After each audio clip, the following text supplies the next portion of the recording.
Ative-se.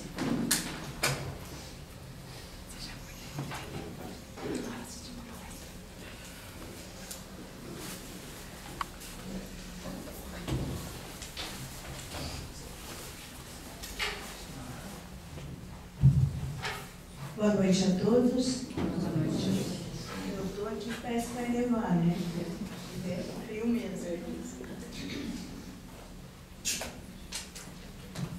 Hoje nós vamos falar sobre desigualdade de riquezas. Recebemos lá na nossa casa esse tema e conforme vamos estudando, a gente vai encontrando ali muitos pontos importantes que, apesar de sabermos, é muito bom lembrar. Há muitos anos atrás, na faculdade, acho que foi em 86, nós recebemos do professor de Sociologia uma proposta de trabalho. Ele nos convidou a fazer um trabalho que demoraria 2 semestres sobre desigualdades, em geral, era sociologia.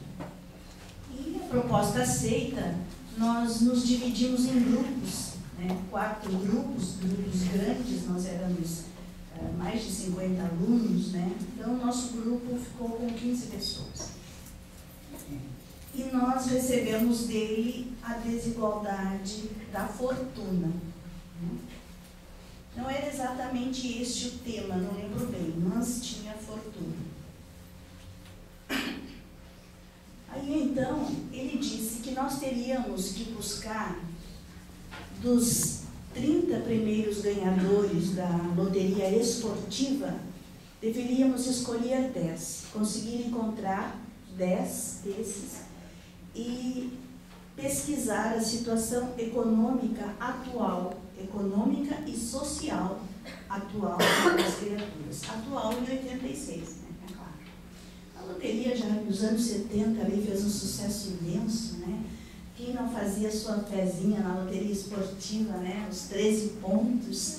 E aí a gente ficava lá na hora do Fantástico aguardando a zebrinha, né? Eu acho que era comum isso em todas as residências. Enfim, vivemos intensamente essa pesquisa.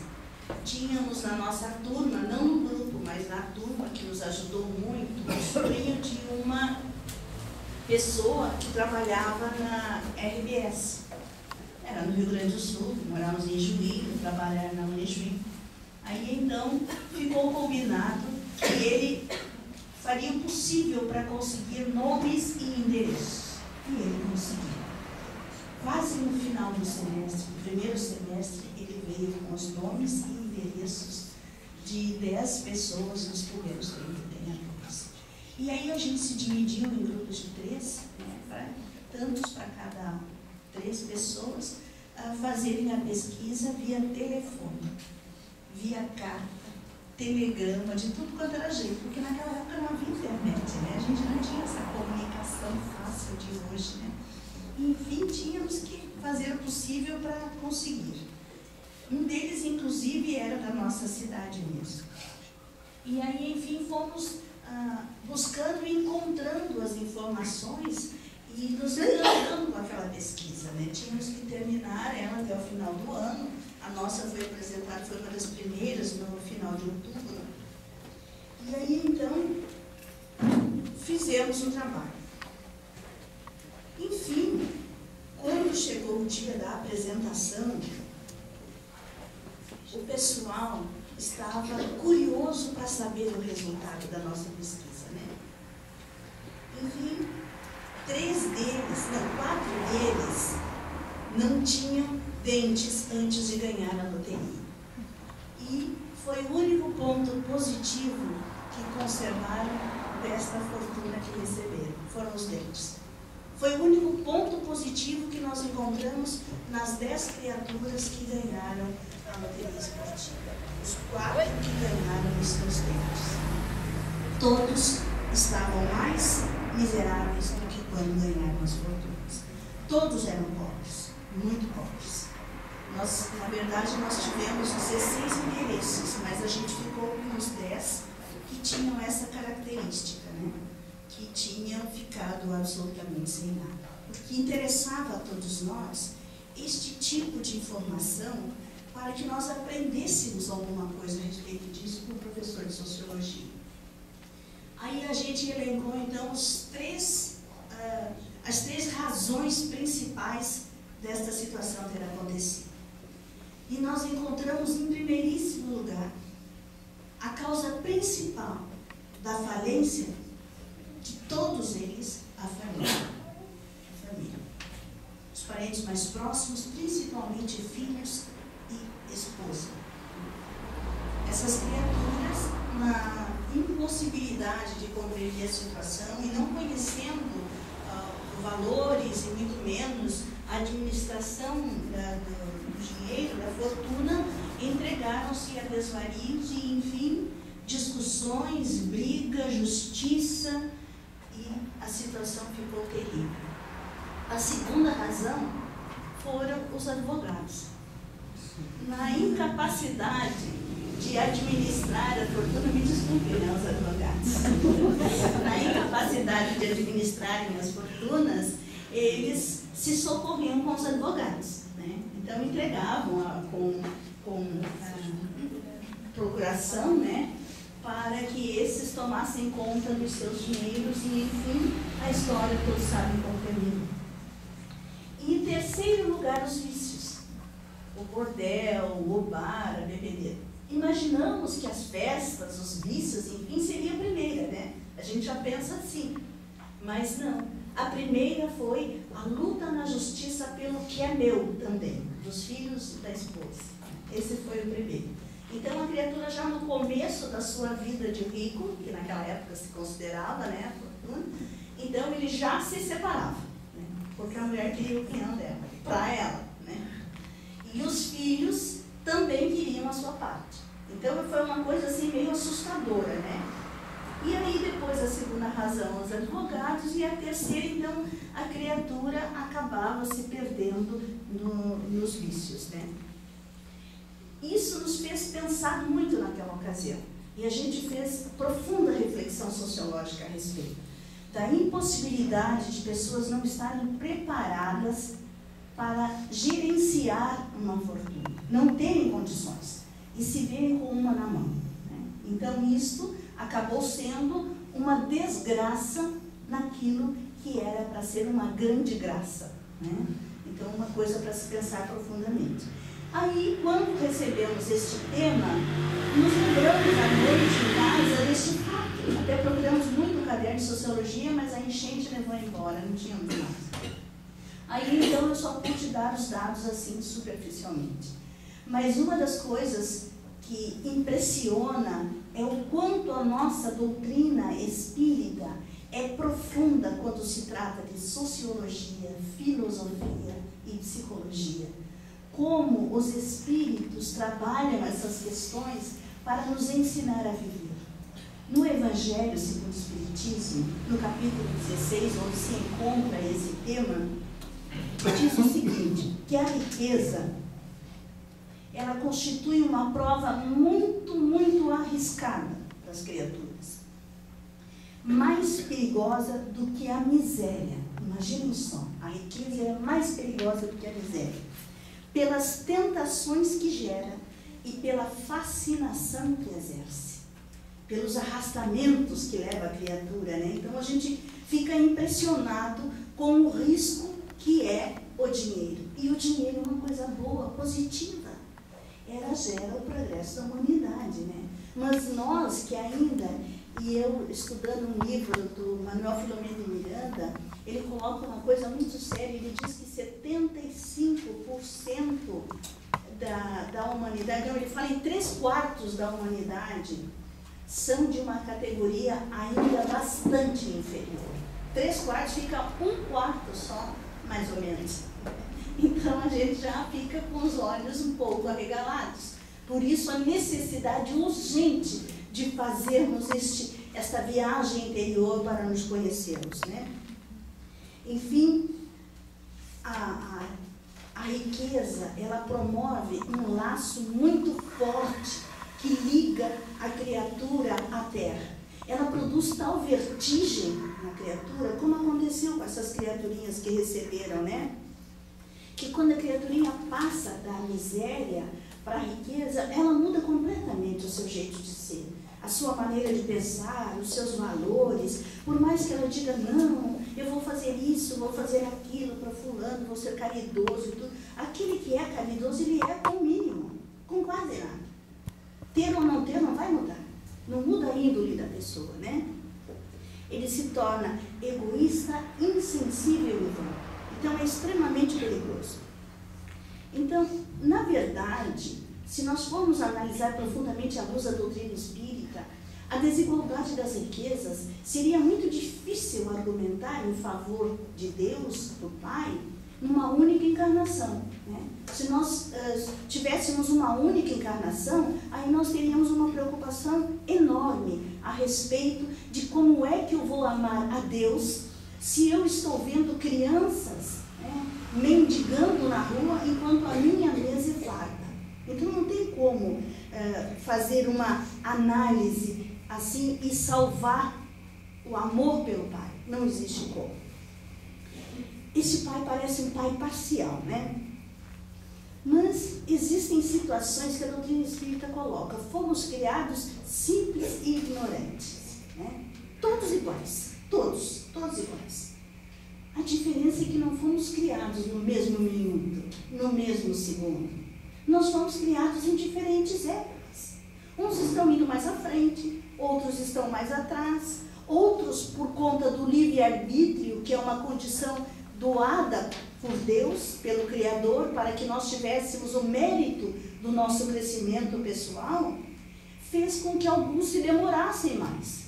Tem criaturas que ficam na espiritualidade 300, 400, 500 anos, mais ainda séculos, como há pouco tempo soubemos numa das histórias do Leon Tolstói, que passamos aqui, de 2000 anos, que foi possível, já tinha perdido a forma do perispírito, já estava meio homem, meio animal, né? Então numa condição bastante difícil.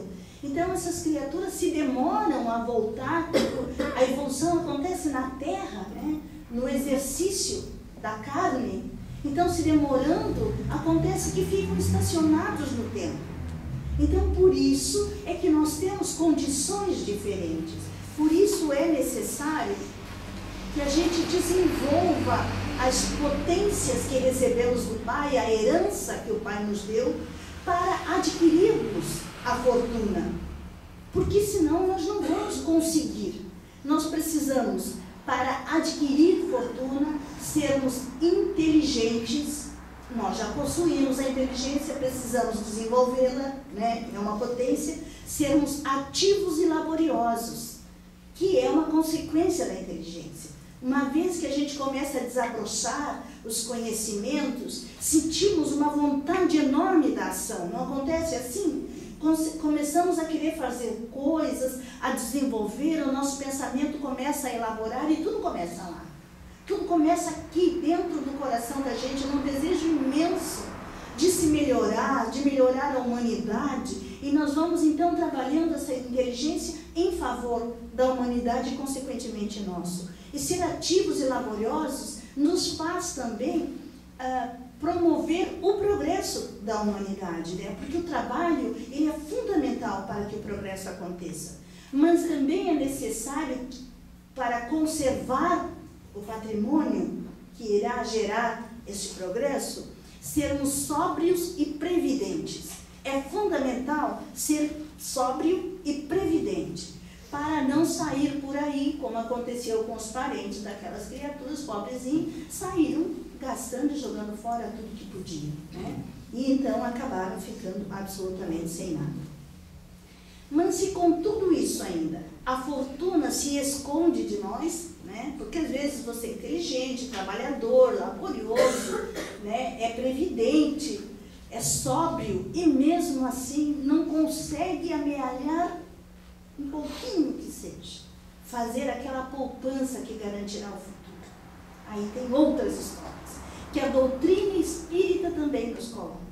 Talvez nós já tenhamos tido inúmeras oportunidades em vidas passadas, com grandes quantias na mão, e não soubermos usá-las.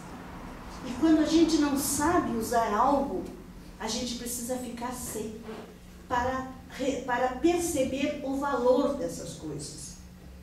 Então é preciso nos prepararmos, se nós assim quisermos, nos prepararmos trabalhando as dificuldades que nós temos com o pouco que nós possuímos, tentando fazer este pouco multiplicar-se da melhor maneira que nós pudermos. Lembram da parábola dos talentos? Do senhor que saiu e deu 5 talentos para um, 2 talentos para o outro e 1 talento para o último? A cada um segundo a sua capacidade. Mas ele esperava, o Senhor, que cada um multiplicasse os talentos. Não importa se é só 1, se é 2, se é 5. Porque aquele que tem, muito mais se lhe dará. Então, se aquele que recebeu 1 tivesse feito a multiplicação, passasse a ter 2, como o primeiro de 5 passou para 10, se ele tivesse aumentado o seu talento ao invés de enterrá-lo, ele teria muito mais quando o Senhor retornasse. Porque a quem muito tem, muito lhe será dado. Então, foram ensinamentos que Jesus foi espalhando pela terra para que nós soubéssemos de que forma deveríamos caminhar. Era o caminho que ele estava nos mostrando, né? Mas se a fortuna, se a riqueza que existe na terra fosse dividida por todas as criaturas, pela humanidade inteira, uma parcela igual para cada um, esta parcela seria muito pequena. Seria muito pequena. Se fôssemos assim, atrás de um Deus sociológico, um Deus que gostasse de tudo assim igualzinho, então ele poria aí. Não, mesmo que meus filhos estejam meio disparelhos, eu vou dar a mesma quantia para cada um. Então, o que é que poderia acontecer? As criaturas poderiam não ter equilíbrio para gerenciar este pouquinho que receberam, pela diversidade de carisma e aptidão de cada um. Eu, se me desse uma quantia de dinheiro, estaria roubado, porque eu não sei lidar absolutamente nada com dinheiro. Eu sei trabalhar, mas o dinheiro fica longe de mim. Então, as pessoas que têm capacidade para gerenciar, tudo bem, mas as que não têm, como é que fica? Como ficariam os grandes empreendimentos em favor da humanidade? Empreendimentos úteis. Como ficariam as pesquisas dos laboratórios, pesquisas médicas, né? Quem é que iria financiar todas essas coisas? Como é que nós estaríamos, em que condições, em hospitais, escolas? Porque um só não poderia fazer. Se reunissem meia dúzia, do jeito que nós somos, brigaríamos, né? Então seria uma dificuldade muito grande.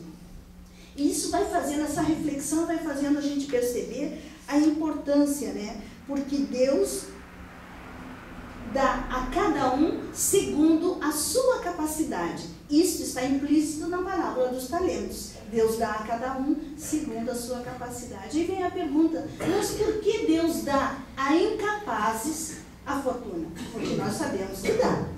Muitas vezes você está diante de uma criatura que tem uma fortuna e ou junta e guarda, avarento, ou a espalha de forma improdutiva. Então, por quê?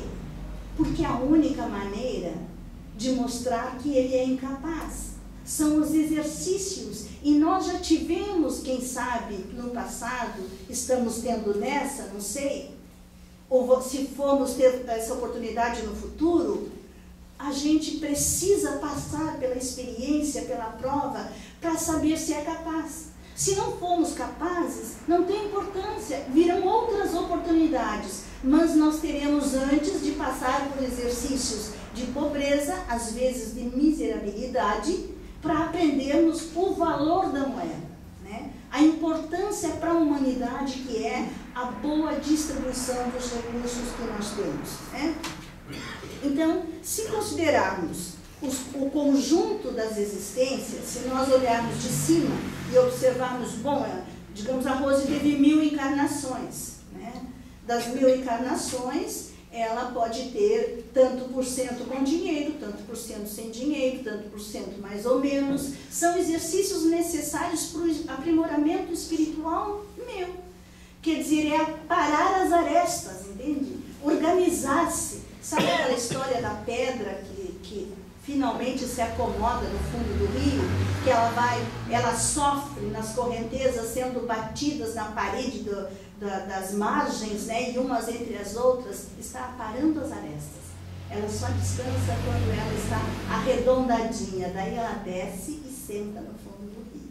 Por enquanto nós ainda vamos nos chocando uns com os outros, né, nos machucando muitas vezes, até aprendermos a fazer esse exercício de aceitar os outros como são, de aceitar a nossa condição. Nesse capítulo 16, olha só o que está escrito aqui, importante para a gente registrar. Diz o seguinte: há ricos e pobres, porque sendo Deus justo como é, a cada um prescreve trabalhar a seu turno.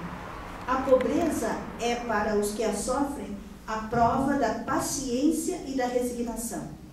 A riqueza é para outros a prova da caridade e da abnegação.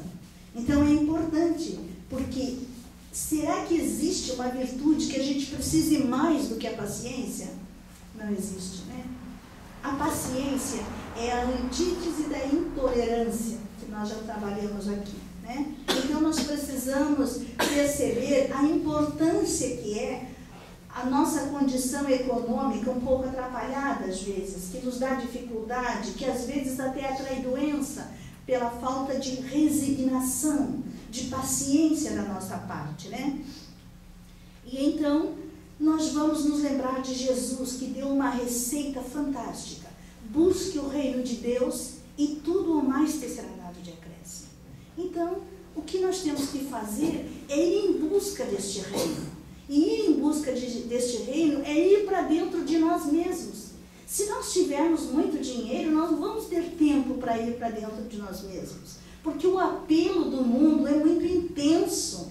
Os arrastamentos que a ilusão, né, leva o homem a perder-se são assim sem conta, são incontáveis. Então é importante que a gente preste atenção. Tem uma passagem de Jesus que diz o seguinte: quando uma multidão está faminta, antes de Jesus fazer a sua preleção, aí os discípulos dizem: Senhor, tem muita gente com fome e nós precisamos alimentá-los. Aí Jesus olha para ele e pergunta para os discípulos, né, o que tens? Aí eles dizem: temos 5 pães e 2 peixes. Aí Jesus tomou os 5 pães e 2 peixes e multiplicou, que toda a multidão comeu e saciou-se. Tem um ensinamento sutil aí. Nós queremos o reino de Deus, porque nós queremos uma vida tranquila aqui na terra, e depois que sairmos dela, é isso que nós buscamos, senão não estaríamos aqui. Então é preciso dar uma resposta a Jesus. Ele pergunta: o que tens? Ele vai multiplicar, mas é necessário que tenhamos alguma coisa. Se nós não dermos nada, ele vai multiplicar o nada, e todos sabem qual é o resultado: de nada vezes nada. Então vai ser muito difícil. O que nós podemos oferecer a Jesus é disposição e força de vontade. É a decisão. Eu tomei uma decisão, e desde então eu tomo decisões todos os dias. Já faz uns 40 anos. E todos os dias eu tomo decisões. Porque todos os dias eu tenho que me renovar intimamente para fazer a minha caminhada, que é muito difícil. Essa caminhada para dentro, fazendo emergir as coisas negativas para extirpá-las da nossa existência, é muito demorado e complicado. Ela depende de muita força e boa vontade. Mas Jesus multiplicará o auxílio a todos nós, se nós nos decidirmos todos os dias a recomeçar o nosso propósito do dia anterior. E há de nos dar força durante o dia, saciando a nossa fome de crescimento, de transformação íntima, a nossa fome de ir em busca dos seus ensinamentos. Ontem a gente pega uma parábola e lê e entende de uma forma. Hoje a gente se encanta da forma que vê hoje. É porque a disposição nossa está quente, está firme, e Jesus está multiplicando a cada dia que passa. Amanhã a nossa disposição será muito maior e muito maior serão os ensinamentos. Então é importante que a gente reconheça esta força do Cristo em nós. Jesus disse também que bem-aventurados os pobres pelo Espírito, que esta é a tradução correta, não é bem-aventurados os pobres de Espírito. Pobres pelo Espírito, que fizeram a escolha por si próprios de vir numa condição mais pobre, para que a riqueza não turbe os seus olhos, não lhe coloque um véu de diante dos olhos e impeça que faça uma caminhada em ascensão, né? Livre das ilusões do mundo.